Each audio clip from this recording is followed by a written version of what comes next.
Assalamualaikum warahmatullahi wabarakatuh.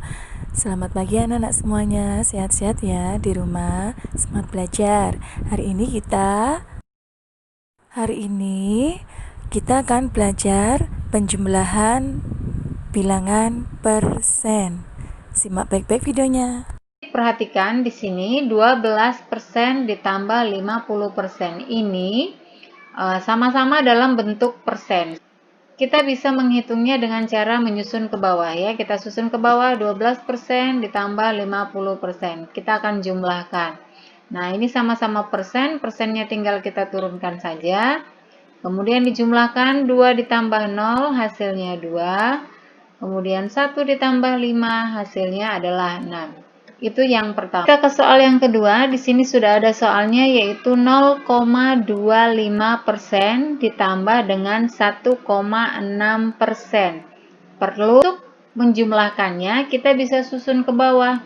0,25% ditambah 1,6%. Perhatikan di sini, untuk bilangan desimal, cara menjumlahkannya adalah kita urutkan antara koma dengan koma ya. Jumlahkan. Persennya kita turunkan. Nah, perhatikan di sini 5-nya kita turunkan ya. Kemudian 2 ditambah 6 itu 8. Nah, perhatikan ini komanya kita turunkan juga koma, sejajarkan ya. Kemudian 0 ditambah 1 hasilnya 1.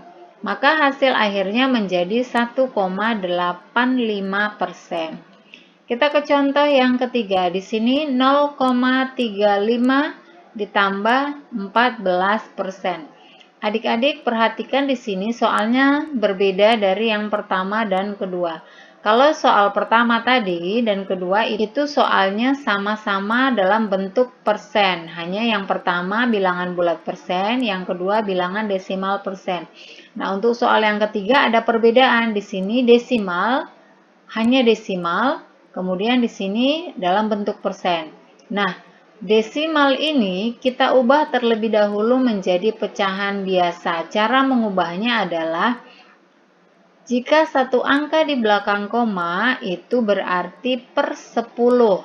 Jika ada dua angka di belakang koma itu berarti per 100. Dan jika ada 3 angka di belakang koma berarti per 1000. Jika 4 angka berarti per 10.000 dan seterusnya demikian. Nah, perhatikan di sini, ini soalnya di belakang koma ada 2 angka. Ini berarti per 100. Berarti 35 per 100 ya. Ditambah 14% itu sama artinya dengan 14 per 100. Nah, perhatikan di sini penyebutnya sama-sama 100. Maka kita hanya perlu menjumlahkan pembilangnya saja. 35 ditambah 14. 35 ditambah 14 itu hasilnya adalah 49 per 100. Jadi yang dijumlahkan hanya pembilang, penyebutnya tetap 100. 49 per 100 itu sama artinya dengan 49%. Nah, ini soal penjumlahan persen. Nah, sekarang tugas anak-anak adalah mencatat materi tadi di buku tulis serta kerjakan soal berikut ini. Soal dikerjakan di buku tulis. Sekian, terima kasih. Wassalamualaikum warahmatullahi wabarakatuh.